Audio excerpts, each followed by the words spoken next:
Bueno, boas tardes a todas e a todos.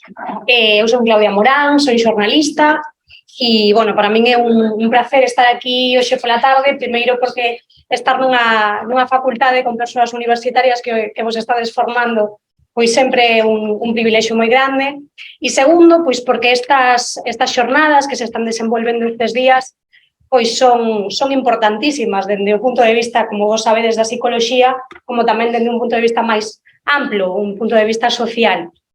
Entón, ben, hoxe imos falar dunha terceira pata para acabar de pechar este círculo. Escoitastes falar sobre as migracións, escoitastes falar sobre a problemática tan gravísima da trata con toda a súa violencia, e agora, esta tarde, imos falar de integración comunitaria das persoas migrantes, das persoas refuxiadas. Algo moi importante, porque no mundo, segundo os últimos datos de ACNUR, hai 103 millóns de persoas refuxiadas e persoas inmigrantes son 536 millóns de persoas. En España hai unha de cada 6 persoas naceron fora. E tanto que España como en Galicia o 56% ou case o 60% das persoas que naceron fora continúan vivindo aquí despois de 10 anos ou máis de 10 anos. Co cal, é moi importante que nos esforcemos dende o punto de vista profesional e social a abordar como é a mellor maneira de que estas persoas se poidan integrar e que temos que facer nós tamén, por que non, dende a parte que nos toca, como países de acollida, como sociedades de acollida, para que estas persoas teñan a mellor integración. E para iso, acompáñanme hoxe tres persoas de diversos perfís. Ao meu lado está Youssef Ali Hussein Al-Dubai. Vou cambiar ao castelán para que podamos tener una conversación lo más fluida posible. Youssef era profesor en Yemen hasta que en el año 2015, como sabéis, con el estallido de esa guerra que todavía hoy continúa, pues tuvo que abandonar su país en busca de un futuro, en busca de poder salir adelante. Llegó al Magreb, allí pues fue detenido, sufrió pues un trato muy negativo por parte de las autoridades en Argelia, y luego por fin pudo cruzar a España, como no, pagando peaje a través de Marruecos. Y desde entonces pues no ha parado de moverse por este país. También ha vivido una temporada en Vigo, aquí en Galicia, y bien, y hoy va a ser él el que nos cuente mejor su historia y cómo está aquí. En segundo lugar nos acompaña Sonia Díaz, que es comunicadora y forma parte del equipo de la Asociación Galega de Comunicación para o Cambio Social. Es una organización que trabaja bajo la creencia en el poder de la comunicación como una herramienta de cambio, social, de transformación, y que desarrolla diferentes programas e iniciativas en el ámbito de la cooperación, de la educación para el cambio social, la acción social, la sensibilización y la visibilización. Sonia además también es responsable del documental Sikabadu Kataviradu, que significa si no te vas, no puedes volver. Y en tercer lugar nos acompaña Marcos Álvarez, que es psicólogo sanitario en el CIM de la Mancomunidade de Celanova, en Ourense, y también en el grupo de intervención del 112. El año pasado, con el estallido de la guerra en Ucrania, emprendió con un grupo de amistades una iniciativa para evacuar a la población de Ucrania y llevarla pues, a un lugar seguro, en este caso a varios puntos de la provincia de Ourense, para iniciar una vida lejos de la guerra. Y a partir de ahí, pues la cosa fue evolucionando y también nos contará él más sobre eso. Así que nada, para empezar, Youssef, te doy la palabra para que nos cuentes pues, un poco pues, quién eres y cuál es tu experiencia de integración aquí. Vale. En primer lugar, muchísimas gracias por darme la oportunidad para participar con ustedes en este evento, y estoy muy contento de estar con ustedes. Pues mi nombre es Youssef Al-Dubai, soy de Yemen, soy profesor de árabe y llevo aquí casi 3 años, más o menos. Vivía en Vigo y ahora estoy viviendo en Valladolid. Pues estoy trabajando un poquito, pues. Y pues, y mi experiencia, pues, puedo contar mi historia anterior o por el momento o luego. Ahora, Puedes contar tu historia anterior si quieres, pues, y luego pasar a hablar un poquito de cómo estás aquí, desde que estás bueno, aquí. muy bien. Pues yo estaba viviendo en mi país tranquilamente, pues llevaba una vida estable como cualquier persona. Pues cuando empezó la guerra en 2015, pues yo estaba pensando que en meses o días o semanas la guerra terminaría, pero pues continúa pues hasta el día de hoy. Y no voy a continuar mis estudios superiores pues, y, y las cosas allí, la situación se agravó muchísimo de una forma, pues, una manera horrible.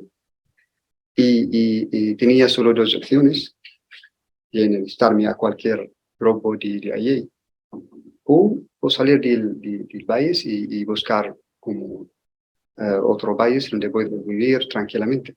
Pues viajé a Saudi Arabia, el finales de 2017, y me quedé ahí casi 1 año y 6 meses, una mala situación, sin trabajo, sin estudio, con derecho allí, como sabéis. Pues otra vez yo pensé que tengo que salir otra vez de Saudi Arabia, y fui Mauritania el único país que puedo entrar sin visado. Y entré a Mauritania, luego pasé por el desierto de Mali y hasta Argelia. Y pues en Argelia me pasó muchas cosas malas, y detuvo con la policía 2 veces, me deportaron a Níger, desierto de Níger. No solo yo, con los demás. Hay mucha gente que quiere cruzar para llegar a Europa. Pues, y intenté otra vez, por fin, y llegué a Marruecos, y luego pues logré entrar a Melilla, y luego pues estoy aquí en España. Pues un resumen solo, porque la historia es muy larga y pues con muchas aventuras y peligrosas, cosas peligrosas, y pues al cruzar desde las fronteras entre Mali y Níger y Argelia, y con las mujeres, yo veo las mujeres con niños, quieren cruzar el desierto, ¿sabes? El desierto es como el mar. Y bueno, es un poco resumen sobre mi viaje. Pero mi situación aquí, pues, y estaba con una asociación aquí en Vigo, y quedé con ellos casi 1 año y algo.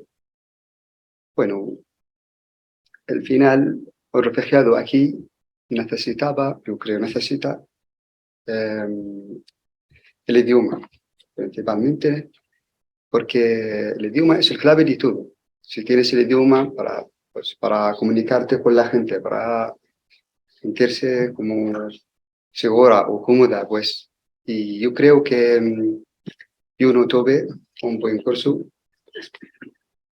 Gracias. Vale. Perdona, español es... Bueno, yo no tuve un buen clase para como mejorar el castellano y avanzar mi vida aquí. El idioma es todo. Y luego, pues, quedé con ellos casi 1 año, y ya está. Al final fue a Valladolid para buscar trabajo.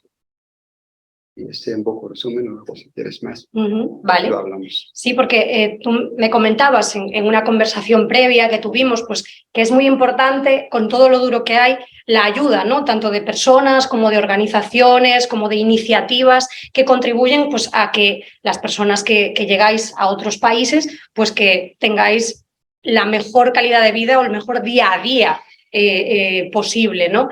Entonces, bueno, vamos a hablar ahora también con Sonia, en este caso bueno, desde desde la Asociación Galega de Comunicación para o Cambio Social lleváis a cabo muchas iniciativas diversas, diferentes, pero bueno, me gustaría que lo explicaras tú un poco desde dentro para condensar mejor lo que hacéis. Vale, creo que yo lo voy a intentar. Josep, apaga el micro mientras no lo uses, abajo. A ver, aquí, bueno, ahí abajo. Abajo. Vale, bueno, gracias también por la invitación. Disculpad el español porque me va a costar, pero bueno. Desde Agareso, en verdad, no hacemos asistencia a personas, que supongo que será más, a lo mejor, la experiencia del compañero. Como muy bien explicaste antes, la idea sobre la que surge Agareso es, somos un grupo de comunicadoras y comunicadores, la mayoría periodistas, que salimos desencantadas de los medios de comunicación. Nos encanta nuestra profesión, nos encantan las herramientas de nuestra profesión, pero no nos gustan las historias o la sociedad que traslada nuestra profesión. Entonces, lo que hicimos fue juntarnos y poner en común nuestros conocimientos y pensar cómo podemos usar estos conocimientos, estas herramientas, para contar otras historias. Y entiendo que estamos hoy aquí en concreto por la visión que tenemos sobre cómo se retratan las migraciones en nuestro país. Y en este sentido nos parece trascendental que explicarle a la sociedad que lo que vemos en los medios de comunicación es lo que las personas que manejan los medios de comunicación creen que debemos ver, consideran que es útil para sí mismos o con buena voluntad para el conjunto de la sociedad que veamos. Y ahí no están representadas todas las identidades, ahí solo está representada esa identidad, la identidad de las personas que manejan los medios de comunicación. Todas sabemos, ¿no? Pues principalmente señores mayores, blancos, con recursos económicos, ¿no?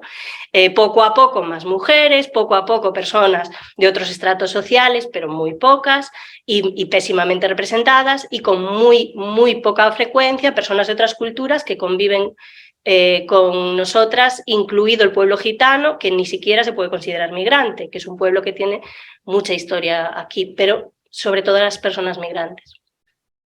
¿Qué hacemos? Pues muchas cosas diferentes, ¿no? Nuestra perspectiva es cambiar el foco y nuestra visión es que sean las propias personas protagonistas quien cuentan su historia, con nuestro acompañamiento más o menos intenso en la medida de cada proyecto y de la posibilidad de cada persona. En este sentido, hacemos documentales más o menos convencionales, como es el caso de Sika Badu, que cuenta la historia migratoria de 5 generaciones de mujeres caboverdianas que actualmente viven en Burela, de distintas edades, y cómo su contribución al trabajo de cuidados mejora las vidas de sus familias aquí y en Cabo Verde. Nos parece que esa es una historia de migración muy poco cuidada, muy poco contada, y que si algo sabemos de los hombres migrantes caboverdianos que trabajan en la pesca y de su valor, el valor que le da el sistema de pesca en Galicia, no sabemos nada de las mujeres, ¿no? de cómo son sus vidas, cuáles son sus historias. Este documental es, como os digo, convencional, es decir, la historia la decidimos el equipo que hacemos el documental. Intentamos ser respetuosas, por ejemplo, con la lengua. Las mujeres caboverdianas hablan crioulo, sobre todo las mayores, las más jóvenes hablan gallego y español perfectamente, pero las mujeres de generaciones, las primeras, digamos, que vinieron, siguen hablando crioulo y hablan crioulo en el documental porque es su lengua y es así como se sienten más cómodas. Pero bueno, insisto, las preguntas las hicimos nosotras, las cortamos nosotras, es un documental. Hay otros proyectos y en concreto me gustaría hablaros de uno que se llama La Tribu, que es un proyecto de comunicación participativa en la que un grupo de 22 adolescentes vulnerables, migrantes, hijos e hijas de migrantes y vulnerables nacidos en Galicia, pero en situación de vulnerabilidad igualmente, forman un equipo durante 6 meses de comunicación y deciden qué quieren contar sobre sus vidas, qué necesitan trasladar al conjunto de la sociedad para que los comprendamos mejor, para que ayudemos a que se sientan mejor, para que les ayudemos a vivir unas vidas más cómodas. Este es nuestro ideal. Nos gustaría que todos nuestros proyectos fueran así, que pudieran ser más pausados, pero esto requiere mucho tiempo y a veces no se puede, ¿no? Bueno, ya hay otros muchos audiovisuales, sobre todo, que podéis ver en nuestra web, agareso.org, en los que abordamos las migraciones desde distintas perspectivas. Hay uno que se llama Diccionarios de Ida y Volta, que son personas migrantes que deciden hablar gallego, y nos parecía, desde la perspectiva de la normalización lingüística, también un aporte, ¿no? Como no es solo que esas personas tengan que hacer el esfuerzo para integrarse en nuestra sociedad, sino que nosotras deberíamos hacer el esfuerzo para acompañarlos, para, me apunté la palabra, acogerlos y trasladar el binomio inclusión-exclusión, ¿no? En la conversación. Entonces, en estos diccionarios de ida y vuelta, esas personas que hacen el esfuerzo de hablar gallego nos explican también qué lengua es su lengua madre, qué palabra es la más importante para ellos, para ellas, y nos acercan un poco a su cultura, ¿no? Como un camino de ida y vuelta. Y otro proyecto que estamos empezando este año se llama Xeración contra Info. Pretendemos desmontar el discurso de odio en aulas de secundaria utilizando las historias de vida reales de personas migrantes que sufren este discurso en su día a día. Entonces hacemos unas pequeñas píldoras de vídeo y las explicamos y generamos una serie de dinámicas de debate para llevar a las aulas. Lo estamos poniendo en práctica ahora mismo y está funcionando genial porque no es comparable que alguien como yo les explique el discurso de odio, el impacto que tiene en la vida de las personas, a que alguien como ellos mismos de su edad, pero de otra procedencia, les cuente, ¿no? Las historias que han vivido, que podéis ver también en nuestra web, que son increíbles y que sin embargo pasan cada día. Y esto es un poco el catálogo de cómo abordamos, ¿no?, las migraciones y la inclusión, que preferimos hablar de inclusión que de integración, pero bueno, esto seguro que me lo explicáis y no tenemos razón, pero desde nuestra perspectiva, desde la comunicación. Lo importante que es la comunicación y el lenguaje, ¿no? Aprender un idioma, hablar, comunicarse, pero no solo que ellos aprendan a comunicarse efectivamente, sino que todo el mundo aprenda a escuchar y no solo a hablar, ¿no? Otras realidades y a relacionarse con personas diversas y diferentes a uno.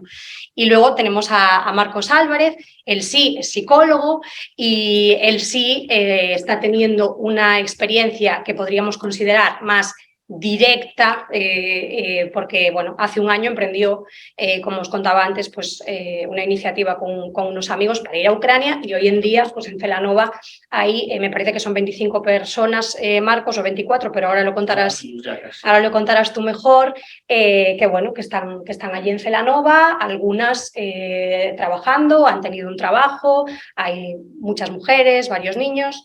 Y bueno, y cuéntanos un poco cómo ha surgido este año y cómo ha ido evolucionando. Buenas tardes. Nuestro proyecto se llama SOS Ternópil Galicia. Muchas gracias antes de nada por invitarme a los organizadores. Realmente ahora estamos cumpliendo un año, se cumple un año desde que arrancamos con esta historia tan larga. Esto fue un grupo de 6 amigos, que no teníamos... Bueno, yo me incluyo también, voy a hablar en primera persona plural, aunque yo solo soy una parte de esta red tan grande que conseguimos hacer, pero el núcleo duro de este proyecto son 6 amigos que eran los que tenían que estar hoy aquí. Hay una persona que se llama Amadino Pereira, que tiene una empresa, tiene un despacho de abogados, él y su mujer. Son una gente muy sensibilizada con los problemas de los demás, diría yo, y muy poco conformistas. Y estos días primeros de bombardeos, estábamos viendo todos en la televisión, estábamos viendo cosas que no nos gustaban. Estábamos con unas sensaciones un poco raras. A Amadino estaba pasando fatal, porque le generaba un poco de quizás de disonancia, la sensación de nos creíamos que estábamos en un mundo en que esto ya no podía pasar, que las cosas se arreglaban de otra forma y de repente nos encontramos con esto. Y por otra parte lo estábamos viendo en casa, con los brazos cruzados, entonces esto casi no lo podía soportar. Entonces me dijo que un día después de una noche sin dormir, lo que se le ocurrió hacer fue llamar por teléfono a una empresa de autobuses que hay por allí en la zona y pedirle un presupuesto para enviar un autocar a la frontera con Polonia y evacuar a la gente que pudiera. Yo creo que un autobús cabe en 50, un poco menos de 50 personas. Le dieron el presupuesto y él vio que esto era asumible. Me dijo a mí, esto me pareció asumible. Entonces inmediatamente reunió a estos 6 amigos en su casa. 6 amigos que ninguno tiene experiencia en ayuda humanitaria. Ninguno teníamos experiencia en ayuda humanitaria. Lo reunió y le contó lo que quería hacer.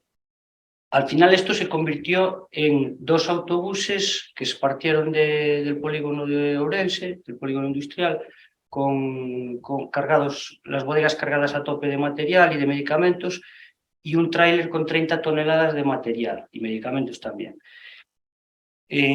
Por supuesto, estos 6 amigos aceptaron. Las primeras que teníamos eran que estoy de acuerdo con lo que decías tú hace un momento, Sonia, que lo hicimos fuera de los cauces de la organización, y una de las premisas era también que teníamos que ser muy discretos, que no queríamos grandes exposiciones como estábamos viendo que iba a pasar con los ucranianos. Pero las premisas básicamente eran que solo íbamos a enviar material que estuviéramos seguros de que podía llegar, y medicamentos que estuviéramos seguros de que podía llegar, porque en la frontera parece que había muchos problemas, y total transparencia en la cuestión económica, de manera escrupulosa. De hecho, estos días acaban de entregar el auditor una auditoría que se encargó para que estuviera todo muy claro. Que de hecho, si consultáis la página de SOS Ternopil Galicia, ahí está la auditoría y la podéis ver. Todo el movimiento de dinero. Bueno, inmediatamente se empezó a organizar todo esto. ¿Y por qué Ternopil? Pues el enlace, y lo más importante, era esto. Había una de las chicas, una de las amigas que forman este núcleo duro, que es Manu, que conocía a una chica que es Jana, que ya ucraniana, que se viniera a vivir a Ourense hace unos años y ahora estaba viviendo en Madrid. Entonces se puso en contacto con ella inmediatamente. Esta chica tenía una sobrina en Ternopil. Esta sobrina se llama María, estaba trabajando ya como voluntaria acreditada en el Ayuntamiento de Ternopil, en la ciudad. Y en estos momentos estaba a cargo, era la encargada de una granja de vacas, de ganado, que tuvieron que abandonar los propietarios porque tuvieron que alistarse en el ejército. Entonces ella se hizo cargo, porque esta granja no se podía abandonar, porque Ternopil es un sitio al que llegan muchos refugiados. Entonces esta granja le estaba sacando mucho partido, ¿no? Alimentos y bueno, y allí estaban llegando muchísimos refugiados. Entonces María se comprometió a gestionar toda la ayuda que le mandáramos y a seleccionar a esta gente, que evidentemente serían los más vulnerables, que eran mujeres y niños, y evacuarlos en los 2 autocares que llegarían. El pacto era a la frontera con Polonia. Después no pudo ser así. El convoy que tuvo que entrar en Ucrania con todos los riesgos que esto supuso. Estos días se empezó con la gestión logística. Una cosa muy importante, empezamos el día 8. El día 8 fue el día que se empezó a publicar en las redes que íbamos a hacer esto y que todo el mundo que quisiera colaborar que podía hacerlo. Hay 2 partes aquí, que es la parte de material y la parte económica. Con respecto a la parte de recogida de material, no nos imaginábamos la avalancha que íbamos a tener, porque en realidad Celanova es un sitio pequeño, aunque Amadino y los 6 del grupo tienen muchos contactos, pero tuvimos que buscar un sitio para... Este material no se podía mandar así tal como llegaba, teníamos que revisarlo, organizarlo, conseguir a gente que nos ayudara para... Al final eran 30 toneladas, seleccionar los medicamentos. Entonces, la palabra que más repito yo cuando cuento esto es amigos, porque gracias a una red de amigos se pudo hacer todo esto, ¿no? Si aquí hay gente de psicología social, seguro que conocéis el experimento de Milgram, de los 6 grados, pues esto era algo similar. Empezamos a extender la red de forma exponencial y esto se convirtió en una avalancha. Conseguimos, gracias a un amigo que es Vicente, en el polígono industrial de Ourense, de San Cibrao, una nave, los muelles de carga de una nave de frutas que se llama Legufruit. Nos cedieron ese espacio inmenso para que todo el mundo llevara allí la recogida de material. Bueno, os puedo decir que estos días fue algo impresionante porque estábamos todos implicados. Se vivió, yo creo que en toda la provincia se vivió como si fuéramos una familia todos. Yo creo que era un poco la forma de hacer frente a esto. Como los que no podíamos ir allí, pues colaborábamos en todo esto. Yo me acuerdo de estar allí y llegar en furgonetas de Legufruit, de la empresa, pues una parroquia en donde el cura de Ourense, de un barrio, pues mandó un montón de cosas. Después estaban llegando continuamente particulares trayendo ropa y medicamentos y cosas, bueno, que se pidieron. En fin, la otra parte era la económica. El día 8 fue cuando empezamos a pedir y el día 14 fue cuando salió el convoy. Es decir, tuvimos 6 días escasos, 5 días para organizar todo esto. La parte económica era un problema porque ellos ya estaban, los 6 ya estaban recibiendo algunas ayudas en sus cuentas y en metálico. Y claro, esto no era la forma más operativa de hacerlo, entonces teníamos que habilitar una cuenta bancaria. No fue posible abrirla porque no era una asociación esto, ni los bancos nos dejaban abrir una cuenta a nombre de toda esta gente. Entonces, hay una asociación de vecinos allí en un pueblo que está al lado de Celanova, que se llama Vilanova dos Infantes, seguro que conocéis. Tiene una asociación de vecinos y esta asociación se prestó a habilitar una cuenta bancaria y cederla a Sosternópil para que se pudiera volcar ahí todo el dinero que tenían ya y todas las donaciones se iban a hacer en esa cuenta, y así fue. La parte humana, en el convoy fueron 2 médicos, 2 enfermeros, un trabajador social, 2 traductores, el propio Amadino, y 6 conductores. Voy a intentar resumir porque si no podemos estar aquí hasta... Hay una parte psicológica también de todo esto, una presencia de psicólogos. Yo me acuerdo que el día que me llamó por teléfono, pues fue unos días después del bombardeo, me llamó por teléfono Amadino y me dijo que se estaba metiendo en un buen lío con todo esto, si me quería apuntar, ¿no? Si podía contar conmigo. Le dije que por supuesto que sí. A mí me preocupaban 2 cosas. Una era los propios miembros, estoy hablando desde el punto de vista psicológico, los propios miembros de la expedición. Aunque aquí había gente que tenían experiencia sanitaria, pero sabíamos que se iban a encontrar a una multitud de estresores y cosas terribles, y no estábamos muy seguros qué iba a pasar con ellos, cómo iban a responder a esto. Entonces resulta que como yo soy miembro del GICE, en el GICE tenemos publicado una guía de autoayuda para intervintes en situaciones críticas. La tenemos en PDF. Entonces se la mandé a todos los que iban en el convoy y le encargué a Amadino que por favor que se la leyeran en el viaje. Creo que lo hicieron. Y después también nos preocupaba mucho la llegada, claro. Lo que pensamos así al principio era que iban a venir todos con estrés postraumático, que íbamos a tener que hacer aquí un montón de unos triajes terribles. Yo incluso me puse a elaborar un cuestionario para hacer un triaje si hacía falta.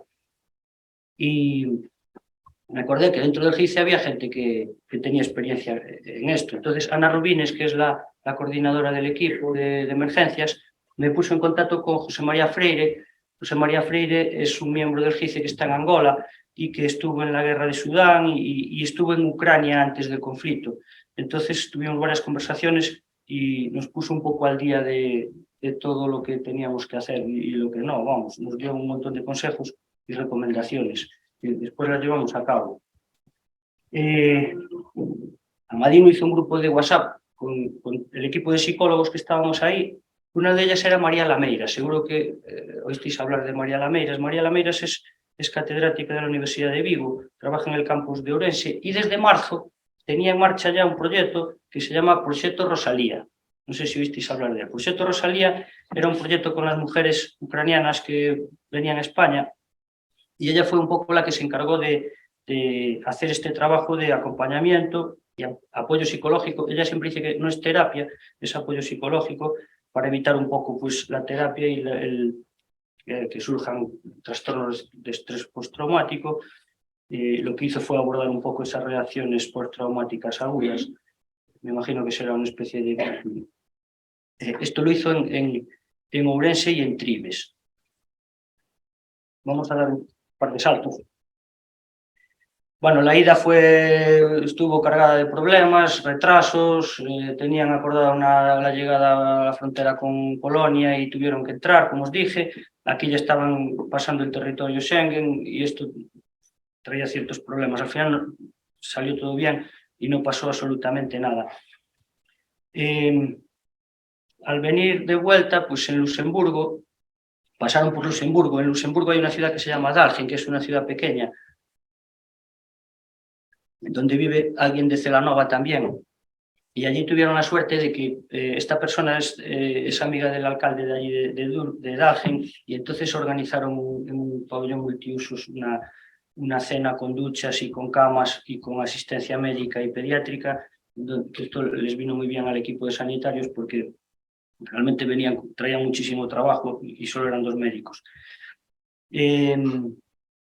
La llegada, una de las cosas que hicimos en la llegada era intentar que no hubiera demasiada prensa, porque estos días estaban mandando continuamente a los que formamos parte del grupo, nos tenían informados, pero a veces en las redes también ponían alguna información. Y nos esperábamos que hubiera una avalancha de medios de comunicación y esto no era lo que nos interesaba. Entonces Amadino intentó no dar casi ninguna pista de a dónde iban a llegar. El viaje duró 5 días, ida y vuelta, y la primera cuarentena sanitaria, ese tránsito de aclimatación, lo hicimos en 3 sitios. Uno fue el Seminario Menor de Ourense, el otro fue San Xoán de Río y el otro fue Tribes. San Xoán de Río y Tribes, los alcaldes, tanto José Miguel de San Xoán de Río como Patricia, llamaran a Amadino porque ellos querían participar en este proyecto, ¿no? Y ellos tenían sitio para albergar y para dar asilo a los ucranianos cuando llegaran, y así fue. Bueno, aquí lo que teníamos que hacer fue, pues lo que se hizo fue revisiones médicas, se hicieron pruebas de COVID, en aquel momento estaba bastante extendido, y el objetivo era cubrir un poco las necesidades básicas, suavizar dentro de lo posible el impacto, pero tratar de que estuvieran juntos durante una temporada. Así fue, y al cabo de 3 meses o 4 meses, ya en junio más o menos, fue cuando ya empezaron a dividirse, ¿no? Los de San Xoán de Río y Tribes ya le perdimos un poco la pista, los de Celanova, y los del seminario, que en el seminario se ubicaron alrededor de 50 personas. Ya digo que la mayoría eran mujeres y niños, había muchísimos niños. De todos los del seminario, hubo un grupo que regresó a Ucrania, ya.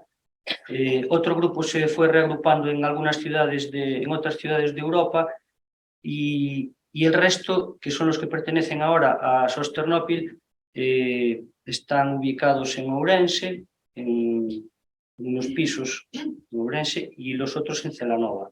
En Celanova, en un par de pisos también, y en una casa que tiene Amadino y Eva, que era una casa que tenían, que se llama Escolaos, que era ahí estaba funcionando una academia, daban clases de robótica y clases particulares también, y se habilitó para que se pudieran instalar ahí.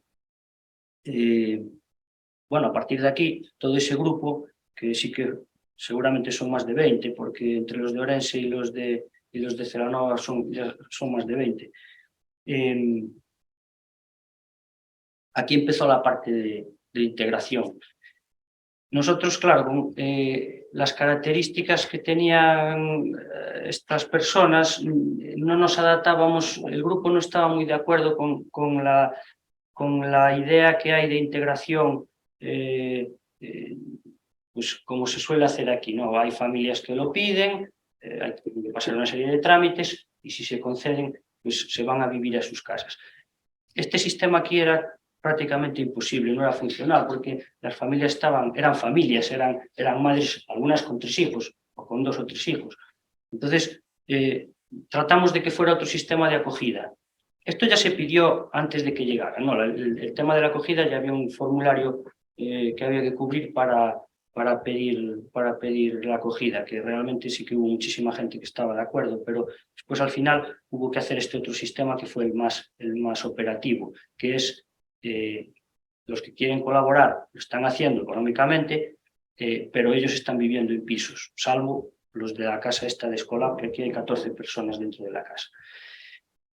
No me quiero enrollar mucho más, si surge después, tengo aquí un documento desclasificado que forma parte de... Este es un informe que manda Madino siempre a los colaboradores, donde explica cómo van las cosas y lo que se está haciendo.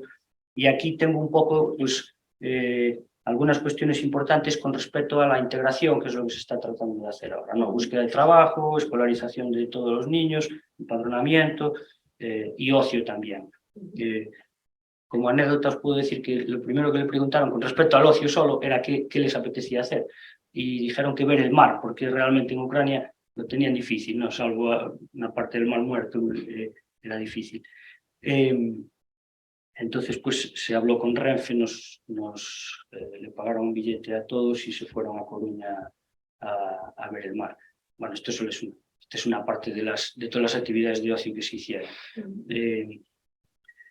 Lo voy a dejar aquí porque sí, no, si no acabo demasiado tiempo. Yo voy a ir ahora haciendo unas preguntas un poco más generales, aunque primero me gustaría hablar con Josep de su experiencia aquí un poquito más, porque, bueno, decís que sois perfiles muy diferentes, pero al final tenéis puntos en común. Han salido pues, el tema del idioma, ha salido la importancia de la comunicación, ha salido la importancia de los amigos, ¿no? Para que las cosas salgan adelante, para que todo ruede. Entonces yo, Josep, voy a volver a encender el micro, si no te importa, para preguntarte por tu experiencia personal, porque tú hiciste la travesía desde Yemen solo, tú solo, pero por el camino te has ido encontrando con personas que te han ayudado, tanto personas que han sido amigos para ti, como organizaciones pues, que te han echado una mano en algún momento. ¿Cómo ha sido eso? ¿Cómo lo has vivido? ¿En el camino o aquí en España? En el camino y aquí en España. Pues en el camino, pues yo creo que, como todos, tenemos el mismo problema. Yo soy de Yemen y como encontré gente de Palestina, y de Irak, y de África, de Mali, y todos, pues, tenemos lo mismo problema. Y cada uno tiene que ayudar al otro. Bueno, aquí, pues, yo no quiero ser negativamente siempre, pero y encontré, pues, buena gente, me ayudan mucho también, y conozco algunos escritores españoles aquí, y también árabes que viven aquí hace tiempo, y pues, mi experiencia también lleva aquí muchas cosas bonitas. Pues yo escribí un libro sobre mi viaje y que está ahora traducido en español, y lo que haga traducción se llama Ignacio Guacerrez de Tirán, director de estudios árabes en Madrid Autónoma. Él visité en Madrid, él me ha visitado a Valladolid y hablamos mucho sobre su experiencia en el mundo de árabe. Y pues yo también conozco una asociación, se llama Maleta de Cartón, y su directora se llama Silvia Gabriel, una chica italiana. Pues le agradezco muchísimo porque me ayuda también muchísimo por el tema del libro y por muchas cosas. Pues yo trabajé con ella como voluntario, escribí algunas cosas sobre literatura de árabe y sobre los refugiados y literatura de viaje, y pues en cada lado puedes encontrar pues buena gente, te pueden ayudar, y vas también a encontrar pues más gente en el camino, porque el camino es cierto, es muy peligroso, pero pues poquito a poco todo vaya bien. Y no sé si has recibido en algún momento pues, la ayuda de alguna persona profesional de la psicología, que al final, bueno, ellos son estudiantes de psicología y siempre ahora que hablamos mucho de salud mental, que antes no se hablaba, nos quejamos de que hay pocos recursos para atender psicológicamente a la población en general, ya no digamos a las personas migrantes, a las personas refugiadas. Entonces, si nosotros, la población en general, notamos esa carencia, ¿no? esa falta de recursos, esa falta de profesionales en la sanidad pública que nos asistan psicológicamente, pues imagino que vosotros lo tendréis más complicado todavía. Sí, yo creo que este tema es muy complicado porque nos falta, pues cuando llegamos aquí, no hablamos español, pues como no tenemos comunicación con la trabajadora social o con los que trabajan en Cruz Roja, en cualquier lado, pues yo creo que para como bienestar, no sé, psicológicos, pues hay que trabajar un poquito más y al final llegamos al idioma. Pues si no tienes como el idioma, ¿cómo puedes hablar y cómo puedes explicar tus problemas y tus pues, emociones o cómo sientas? Pues yo creo que el idioma es la primera cosa que puede luego las cosas van a ser fáciles. El idioma, si vive al margen, no puedes hablar nada. Yo creo, por ejemplo, en Cruz Roja, en cualquier asociación tienen trabajadores y tienen, pero pues, ¿cómo puedo hablar yo con él? Ahora pues ya ha pasado el tiempo, ya está. Sí, porque el idioma, pero la comunicación en general es muy importante, ¿no? También desde un punto de vista de bienestar y de cierta salud mental, si puedo decirse así, en el sentido de la comprensión, ¿no?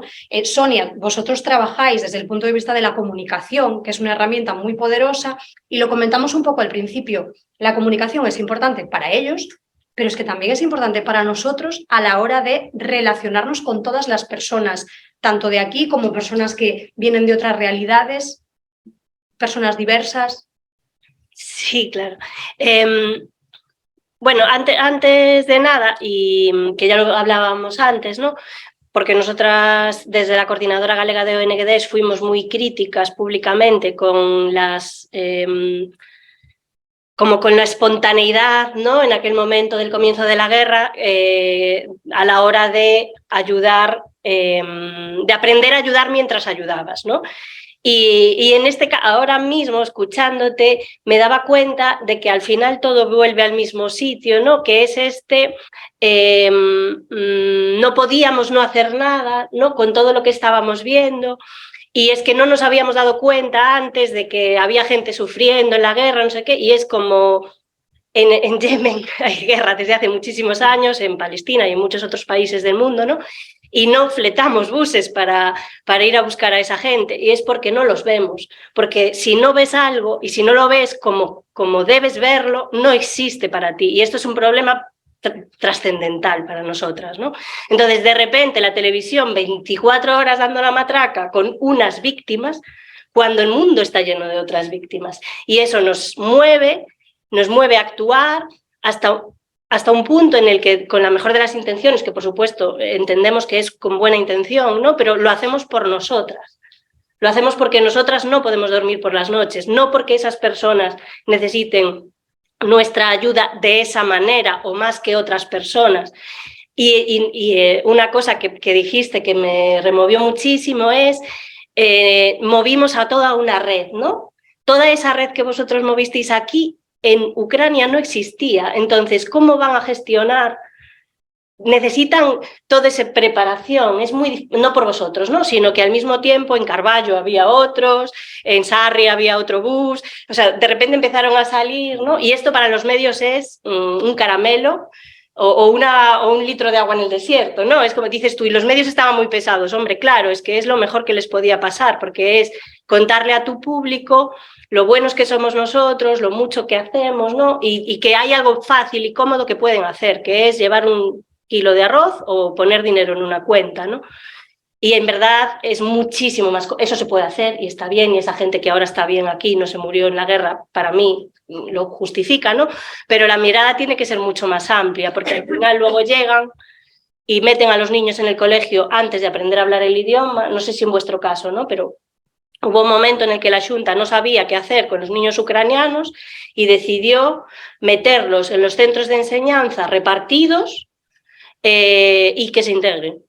Y es como, a ver, tiene que haber un protocolo, tienes que, pues eso, darles recursos, viviendas, efectivamente no pueden venir a mi casa a vivir ad infinitum, tienen que tener un proyecto de vida, como tú decías, ¿no? No creo que ni los vuestros ni ninguno quisieran venir a vivir a casas ajenas para siempre. Está bien, vienes un momento mientras no tienes otra cosa, pero tu proyecto de vida lo tienes que construir de otra manera. Y lo primero es hablar el idioma y que tus hijos lo hablen y efectivamente que tengan cubiertas sus necesidades sanitarias y de comida y de todo esto, pero también otras, ¿no? Pues de comunicación, seguro. Y entonces nos preocupó, pero ahora mismo, creo que ahora mismo me estoy dando cuenta de que al final es todo lo mismo, vemos eso representado. Esa representación nos encaja bien, ¿no? Son unas víctimas que se parecen más a nosotros o que sentimos que se parecen, nos mueven, actuamos, la representación de esa actuación también nos encaja porque al final nos devuelve una imagen de nosotras mismas que nos gusta, es como yo no puedo dejar pasar esto, ahora mismo voy a actuar y actúo y se arregla este problema y ahora hace un año y el problema no se arregló y hay otros muchos países del mundo en el que el problema lleva décadas enquistado y no lo estamos arreglando, pero ya necesitamos mirar a otro lado porque tenemos que, ¿no?, sobrevivir, no sé. Yo creo que esta vez había otros factores, quizás más cercanos, que eran esos, pues nos tocaba mucho más cerca, era un país de Europa que estaba mucho más cerca, la cercanía con ellos, estamos en otro momento, ahora en el siglo XXI parece que las cosas no se tienen que arreglar así, hay guerras que vienen de atrás, pero ahora mismo, que en estos momentos en el que estamos viviendo en Europa, que pasara esto, pues nadie pensaba en esto. Entonces, y la forma de surgir todo, que fue pues, una invasión, entonces nos sentimos todos un poco, yo creo que nos movió un poco todo eso. Sí, nos mueven nuestras propias emociones, ¿no? Yo creo. Y lo del idioma, evidentemente, es fundamental. Nosotros, con respecto al idioma, tratamos de hacer algunas cosas en los colegios. Hubo voluntarios que fueron a dar clase allí voluntariamente, lo permitieron en los colegios. Se pidió desde el principio a la Xunta que pusiera traductores.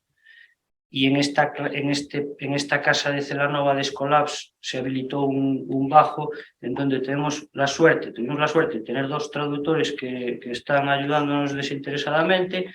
Era una chica rusa que venía ya de Chernobyl y que estaba viviendo allí y que se prestó a ayudarnos y un chico que es cubano que estuvo viviendo en Rusia y que también ahora está por Orense y también se prestó. Entonces echamos mano de ellos, nos están ayudando a todo y en esos primeros momentos fue fundamental para hablar con ellos, para llevarlos a cualquier sitio. El idioma fue lo que... Y el idioma ahora es un poco lo que nos está retrasando un poco toda la integración laboral, sobre todo, que es la parte ahora que me parece más importante.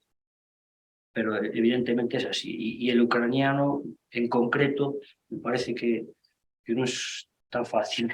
No es como otros idiomas que es mucho más fácil. A estas alturas ya casi todos estarían hablando, pero los ucranianos no todos, no todos. Los chavales que son unas esponjas y les está costando bastante. Los niños ya hablan, pero... Ha abierto, Sonia, el melón de la diferencia, ¿no?, entre unos y otros dependiendo de lo cerca que nos queden o lo capaces o no que seamos de identificarnos con ellos. Y esto me ha recordado a una cosa que me dijiste tú, Josep, hablando conmigo ayer o antes de ayer, ya no me acuerdo, que me decías que incluso en el propio continente africano, cuando estabas en Argelia, cuando estabas en Marruecos, hay un desprecio a ciertas personas, ciertos migrantes que se ven como africanos, ¿no? Como que no son magrebíes del norte de África, sino que son africanos. Es que eso es un problema que evidentemente no solo tenemos aquí, sino que en otras partes del mundo también tienen esa visión, ¿no?, de arriba hacia un supuesto abajo, ¿no? Claro. Y eso, claro, a nosotros nos choca, ¿eh? Te lo digo porque a nosotros nos choca. A ti seguramente no, tú eso ya lo sabías, sí. pero claro, descubrir que para nosotros, que para muchos de nosotros, África es un país, porque hay gente que piensa que África, que es un continente enorme, es un país, pues hay muchas realidades diferentes ahí dentro, ¿no? Y por supuesto también hay diferencias y rechazos en ese sentido. Claro. Y pues una cosa yo voy a añadir en Argelia, perdón, pues como lo que has dicho, y cuando estábamos en el cárcel, el maltrato para los africanos era más que nosotros, porque al final el policía de Argelia pues sienten que nosotros somos árabes, bueno, un poquito más o menos, pero al final nos echaron igual al desierto Uyú y la gente de Palestina y todo, y los africanos. Y antes cuando nos deportaron, nos dicen pues, me dice una persona de Dios, que decía, ten cuidado porque los africanos te van a comer viva. Y bueno, yo creo que los africanos eran el mejor, muy amables y muy agradables, pues nos ayudan a ellos. Bueno, yo creo que estas cosas se basan en todo el mundo, el racismo o el maltrato o como la diferencia entre una persona y otro, pues cosas se pasan. Hay que cambiarla, pero bueno. Otra de las cosas que implica la iniciativa que estáis llevando vosotros a cabo en Celanova es que sí, son cosas que han surgido desde lugares pequeños, con poca población, lo cual tiene una lógica, ¿no? Lo ven en los medios de comunicación, de pronto todo se focaliza, pero a mí me parece interesante que desde el punto de vista rural, de poblaciones pequeñas, se lleven a cabo estas iniciativas, porque al final se acoge a personas que vienen de otras realidades, se integra, se las intenta integrar lo mejor posible entre personas que más o menos os conocéis entre vosotros, ¿no? No es lo mismo llevarlos a una gran ciudad donde el sentimiento de comunidad dentro de los propios ciudadanos, bueno, pues todos van mucho a lo suyo, ¿no? Todos viven muy en un plano muy individual, muy de la monofamilia, pero en las aldeas, en el rural, es todo como más vecindario, ¿no? Todo... Y además otra cosa, la gente que vino a Ourense era del rural. Ternópil es una ciudad, es de las más, bueno, es importante, tiene 200 y pico, 226.000 me parece, pero esta gente era del rural. Entonces se adaptaron bien. Yo me acuerdo que los primeros días estuve en San Juan de Río, en el albergue, que es un albergue de montaña, en una reunión que hicimos allí, le estaban preguntando al alcalde si les dejaba sembrar semillas que trajeran ellos de allí, de su casa. Ellos estaban acostumbrados a trabajar en el campo. Entonces parece que la adaptación iba a ser mejor. Celanova en concreto estamos bastante acostumbrados a la inmigración porque es una zona que emigró mucha gente a Venezuela. Últimamente hubo muchos emigrantes retornados, hay muchísimos venezolanos, un censo de venezolanos enorme. Y entonces yo creo que los vecinos están acostumbrados a convivir con gente diferente. Podemos decir, no hubo ningún problema que yo sepa. Pero en cualquier caso, lo que sí está claro es que sea una integración en una gran localidad, en una gran ciudad o a pequeña escala, tiene que haber un protocolo, eso seguro, y seguramente el hecho de que haya o no haya protocolos no es algo que tenga que salir de una pequeña escala, sino que habiendo la cantidad ingente de personas que están constantemente moviéndose de un país a otro en el mundo y muchas huyendo, pues debería de haber protocolos más organizados, más a gran escala, para que las personas pues tuvieseis más oportunidades y que no tuvieseis problemas como los que tú mismo has tenido problemas de estar en un trabajo y ese trabajo era una media jornada, pero en la realidad hacías una jornada completa. Luego, si te ponías enfermo, me parece que me comentaste que también tuviste problemas en una empresa, que te pusiste enfermo y perdiste el trabajo. Sí. Ese tipo de cosas que tú también me decías. Claro, es que en España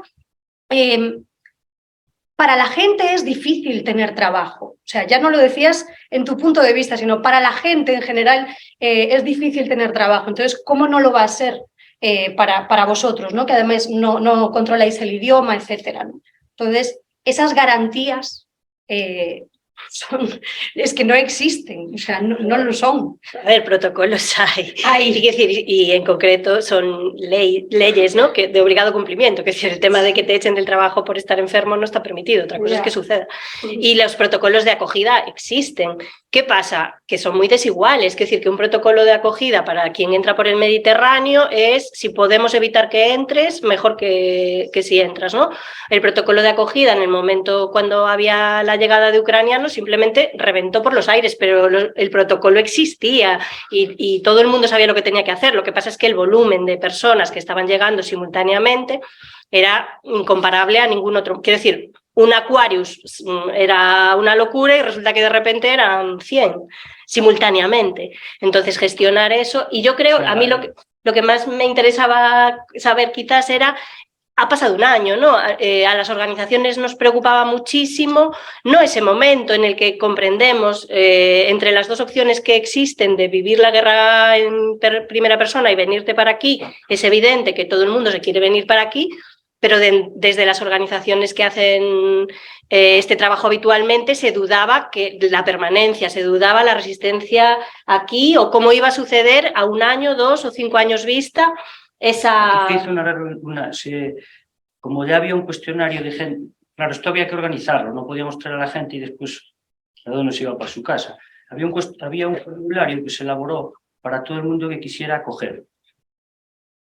Después se hizo, ya estando aquí, se hizo una reunión con todos los que cubrieran la solicitud en el Colegio de Abogados en Orense para explicarle todas las condiciones. Y aquí fue donde se hizo ese cambio. No vamos a meter a nadie en las familias porque era una forma un poco invasiva de hacerlo. Vamos a hacer este otro modelo, que es alquilamos unos pisos y el que quiera colaborar como que solicitó la acogida va a colaborar con el piso. Y así se está haciendo. En ese sentido está funcionando bien. Y después el problema más grande es el del trabajo, claro. Esa es la última parte. Porque los papeles ya están arreglados. Los papeles fue también un poco caos, porque la Policía Nacional en Ourense no estaba preparada para esta avalancha. Entonces, lo que se hizo los primeros días en el seminario fue, la suerte es que Amadino y Eva, su mujer, son abogados, entonces todo el tema de la burocracia estaban acostumbrados a hacerlo con bastante fluidez. Estaban haciendo reuniones en el seminario con propios ucranianos y quedaban con la policía cada día. Los atendieron, de hecho, fuera de las horas, los estaban atendiendo por las tardes y quedaban en grupos pequeños para solucionar todo este papeleo en la policía, en la comisaría en Orense. Esto fue lo que se hizo desde el principio, porque, claro, lo que decías tú, no estaban acostumbrados a tramitar todas estas... Es que es muy excepcional. Supongo que si a alguien que entra por África le dices que la policía se reúne con grupos de 5 personas fuera de su horario laboral... Es impensable. Es impensable. Hicieron cosas increíbles. Pero esto lo había que hacer, porque si no, había que escolarizar a los niños. Los niños, al cabo de una semana, estaban escolarizados, prácticamente todos. Fue todo rapidísimo. Y esta era una de las primeras que teníamos, hacer todo lo más rápido posible. Si os parece, bueno, son las 7, sí que me gustaría terminar pues, con una reflexión desde el punto de vista más de la psicología, de cómo se atiende psicológicamente, clínicamente a una persona que viene de otro país donde ha estallado una guerra, donde seguramente está su familia, parte de ella, donde está su casa, donde ha dejado atrás pues todo, ¿no? Toda una vida, y llega a otro sitio que no conoce el idioma, no conoce absolutamente nada y tiene que empezar. Yo puedo decir las lecciones aprendidas mías. Cometí el error al principio, os lo decía antes, de pensar que iban a venir todos con estrés postraumático. No fue así. De hecho, no hubo grandes problemas. Ellos venían en modo supervivencia. Entonces, no pasaba nada. Nosotros hicimos ese trabajo, María Lameiras hizo ese trabajo con ellos, pero no había grandes problemas desde el punto de vista psicológico. Yo sí que después, en el despacho sí que tuvimos que atender a alguna gente, pero eran más cuestiones de orientación, con chavales de 12 años, preadolescentes, adolescentes, pero que ya tenían problemas en Ucrania, porque claro, algunos venían ya con problemas, ya tenían problemas en su país. Entonces aquí tratamos de ayudarles también. Yo tengo más, yo ahora, en estos momentos, sí que no tengo tanto contacto con ellos, porque ya pasó un año, y en principio las cosas están bastante tranquilas desde el punto de vista psicológico, nadie pidió nada más. Nosotros tampoco queremos invadir un poco, ser demasiado pesado, ¿no? No estar siempre preguntando. Entonces yo estoy un poco a la expectativa a ver qué pasa a partir de ahora. Pero en un principio era un error asumir que todos iban a tener necesidad de ayuda psicológica, no fue así. Sí que pudo haber cierta anestesia afectiva como protección ante lo que venían sufriendo y ante el dolor. Es posible que sí, yo no estoy muy seguro. Habría que ver también un poco cómo es la personalidad ucraniana, si se puede hacer eso. Eso sí no lo hicimos, claro. Pero bueno, había respuestas adaptativas que nos podían llamar la atención. Yo creo que hay una gran tolerancia a este tipo de situaciones. Entonces no hubo grandes problemas, a pesar de lo que pensábamos en un principio. Me acuerdo que tuvimos alguna reunión con los dos médicos que fueron, y ellos también pensaban esto, decían, tienes que preparar todo para cuando lleguen, estar muy preparados y tal. No fue para tanto. Sonia, ¿alguna conclusión de todo lo que estamos hablando sobre el tema en concreto de la inclusión y más desde tu campo de trabajo? No, quizás estaba una palabra que no había usado nunca, así que a lo mejor la uso mal, pero sí, como todo el mundo sabe cómo hay que usarla, pues ya la adapta. Creo que la visión que a mí me gustaría dejar hoy aquí trasladada es que luchemos contra el privilegio de acceso del grupo dominante del que formamos parte. Que es decir, que nosotros tenemos acceso a todos los espacios, incluido este, pero también los medios de comunicación, en las redes sociales, en todas partes, ¿no? Y que es nuestra responsabilidad luchar contra eso y ceder los espacios siempre que sea posible para que sean las otras personas las que cuenten su historia. Esto es un poco mi... ¿Y tú, Josep, alguna conclusión que quieras añadir sobre un balance del tiempo que llevas aquí y cómo crees que las cosas podrían mejorar para ti, para que estuvieras mejor? Vale. Y pues yo creo que no podamos como en un día mejorar las cosas y tenemos que trabajar todos juntos. Y las organizaciones y los medios de comunicación social, y nosotros también como asociados tenemos que trabajar poquito a poco para como mejorar las cosas y hacerla como mejor en nivel como académico, personal también. Y nada, yo creo que tenemos que luchar, no solo siempre pues miramos atrás, porque tenemos que ser mirar adelantado. Hacia adelante. Bueno, pues muchísimas gracias a los tres, y yo a partir de ahora me voy a callar porque seguro que hay alguno de vosotros que quiere hacer alguna pregunta, así que es vuestro turno para preguntarles a ellos lo que queráis. Bien. Me decepcionaría muchísimo que nadie pregunte el título del libro. ¿Cómo es tu libro? Bueno, pues el libro es pequeño, no es grande. ¿El nombre? El nombre del libro. Un viaje con harina y sal. Un viaje con harina y sal. Sí. Lo que elige el título es el director. Yo tengo otro en árabe, pero bueno. Vale. Ah, que ese es traducido. ¿No sí, es sí. El de... Vale. Sí. Pero escribe el árabe, porque con el español ya... Alguien lo tiene que traducir. Sí, lo está traducido. Ah, vale. Ok. Adelante.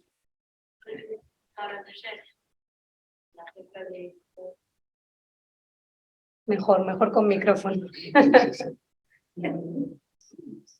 Acerca de cómo fue tu experiencia en la integración al mundo laboral y los posibles obstáculos que pudieron poner y tal, y tu opinión acerca de ellos, tu experiencia. Sí, entiendo bien. Sí, ¿cuál fue tu experiencia en el mundo laboral? O sea, trabajando en España y los obstáculos que te encontraste, etcétera. Bueno, yo creo como es el tema del trabajo es muy complicada aquí, yo creo, ¿eh?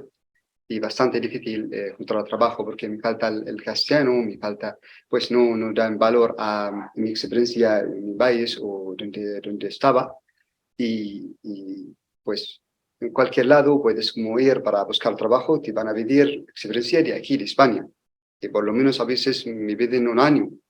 Pues yo llevo aquí 2 años y algo. ¿Cómo puedo tener experiencia como una persona de aquí? Pues, y trabajé muy temporal.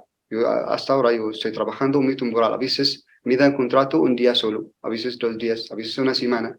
Y cuando hay como, siempre se anula el turno y me echaron. Y yo creo que es un poco difícil aquí, no solo para mí, para mucha gente. Y también para los españoles, creo, el tema de trabajo.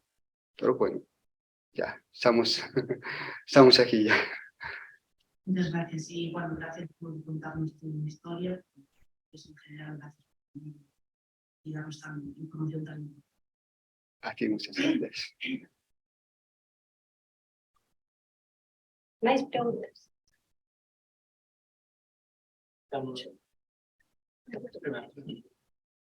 Yo solo quería hacer una pequeña reflexión, porque hablamos de salud mental, pero por ejemplo ahora cuando se cumplió el primer año de la guerra en Ucrania,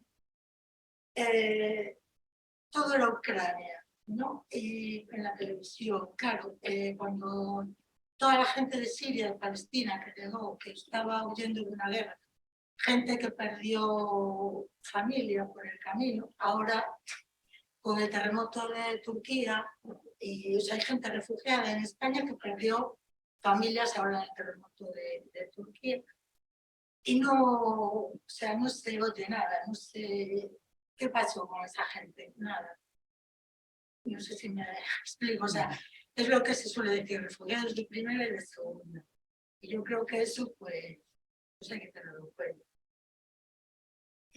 Así que a veces pasamos de una cosa a otra en los medios de comunicación tan rápido y con una intensidad de una cosa, una intensidad a otra cosa que nos olvidamos de lo anterior.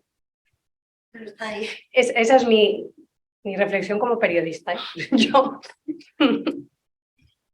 ¿Más? Sí. Yo quería preguntarle a Josep dos cosas. La primera, ¿cómo conseguiste superar al principio de todo la brecha del idioma? ¿Conseguiste que un amigo te empezase a enseñar o ayuda para ir a unas clases? Entiendo que cuando llegas aquí, tan de incertidumbre y tan, me imagino que perdido, ¿cómo encuentras por dónde empezar a tirar un idioma? ¿Qué tan importante es? Y pues principalmente cuando llegué aquí, pues estaba con una organización, una asociación, y me dan un curso de español, pero muy básico, en nivel casi a uno solo. Algunas como cosas muy básicas. Hola, buenos días, buenas tardes, nada más. Pues luego pues, tengo que trabajar yo, tengo que estudiar yo. Estudié casi todo en casa con el móvil. Y igual que no estoy aquí en España, pues una persona está en España, pues está estudiando con su móvil y nada. Porque yo creo que me falta la información antes. No sé dónde están la escuela oficial de idiomas. No sabía que hay en Vigo cuando estaba. Pues al final, cuando ya pasa tiempo, yo sabía que hay otros lugares para como intentar estudiar. Bueno, normalmente yo vivo con gente árabe, no con españoles. Pues también no me da como tiempo para practicar el español con la gente. Pero bueno, soy intentado. Claro, lo hablas muy bien, ¿eh? Gracias, muchas gracias. Bien. Y después quería preguntarte también, ¿por qué Valladolid? Bueno, por el tema de trabajo, porque vivía en Vigo y estoy también estaba buscando trabajo ahí y pues no me salió. pues tengo que dejar Vigo, pero yo no quería, pero bueno. Y en Valladolid quedé casi 6 meses sin trabajo. Y luego, pues, empecé a trabajar un poquito en el campo, por acá, por allá, algunos días en una empresa. Pues, poco a poco ya estoy. Lo que surja. Lo que vaya surgiendo, quiero decir, ¿no? Ir adaptando. Lo que haya. Sí, lo que sí, hay, ¿no? pues hay que acostumbrar las cosas y hay que pues, que andar, ¿no? No hace falta que parar o pensar mucho. Pues lo que tienes hoy, pues yo vivo como día a día. Lo que tengo hoy, pues lo hago y ya está. Hacer así. Experiencia, una vez llegaste, qué es lo que hiciste, quién te ayudó y Sí, quieres saber, una vez llegaste a España, qué es lo que hiciste y quién te ayudó. Sobre todo, entiendo que se lo quieres preguntar, sobre todo desde ese momento inicial que acabas de llegar, ¿no? Sobre todo desde ese momento que acababas de llegar, Sí, ¿quién te dio la primera mano, por así decirlo? claro, pues muchísimas gracias a España, a vuestro país y el gobierno aquí y una asociación que se llama ACCEN, pues me ayuda en acogida, no sé si me explico, y que quedé con ellos casi un año y algo, pues, pero ya, como dije, he dicho que como no tienen un programa para los refugiados que necesitan el idioma, pues yo estaba con ellos en una casa en Vigo, pues bien, y tengo todo, pero no tengo como buen curso, no tengo un curso de trabajo que tiene valor aquí. Eso, pero muchísimas gracias a España y a ustedes también para ayudarnos como refugiados y aceptarnos aquí en España. No sé si me explico. Te explicas muy bien. Gracias. Otra pregunta. Yo quería preguntar a Josep si planeabas volver a tu país de origen en algún momento. Si tienes plan de volver a Yemen en algún momento. Bueno, claro, es mi país, claro. Yo nunca pensé o pensaba que yo voy a llegar un día que voy a dejar mi país por la guerra, porque yo estaba viviendo tranquilamente y Yemen también, un país sí, no es como España, ¿no? Pero era muy barato las cosas ahí, tenemos el gas, el petróleo y yo como profesor de árabe, pues tenía vida ahí, pero al final, pues estoy refugiado. Pero claro, mi idea, si la guerra va a parar, pues voy a volver, claro. Por lo menos voy a visitar mi país, donde está mi familia y mis amigos y todo.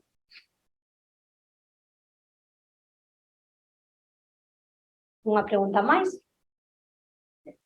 Tenemos alguna pregunta por el chat.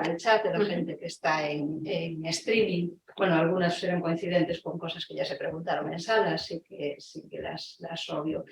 Me pregunto, la primera, sí. Sí.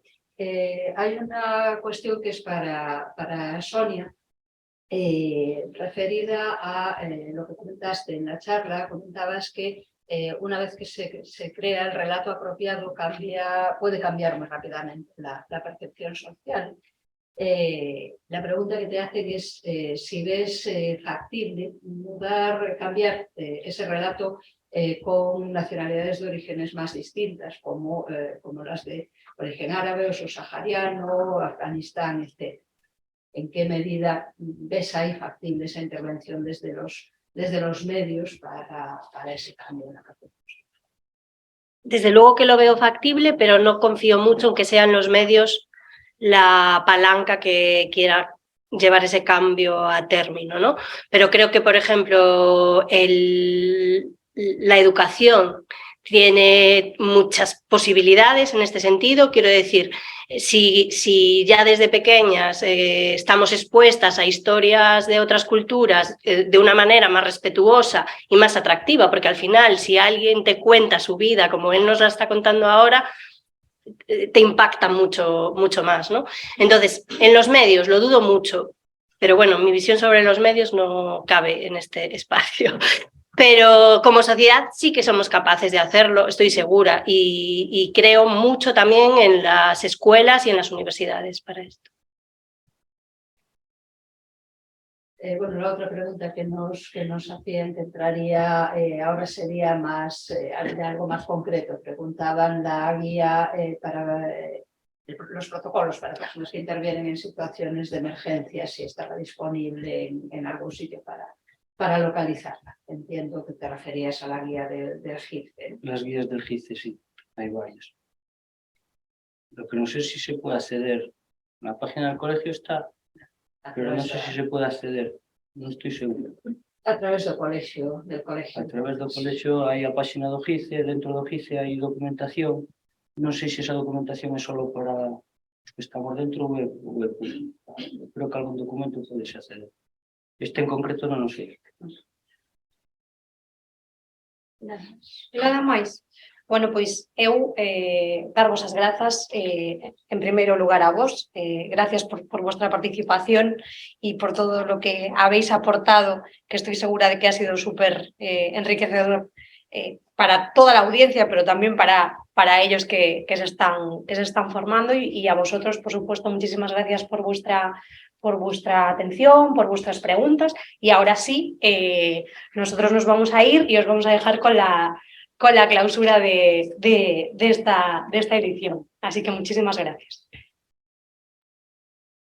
En primer lugar, querría agradecer, bueno, como sempre, con moitísimo cariño, ao Colexio Oficial de Psicoloxía por darnos de novo esta oportunidade, por esta nova quinta edición, que eu coido que foi un éxito. Cada ano imos a máis, e iso notase, bueno, no número de xente que se conecta presencialmente ou a través de streaming.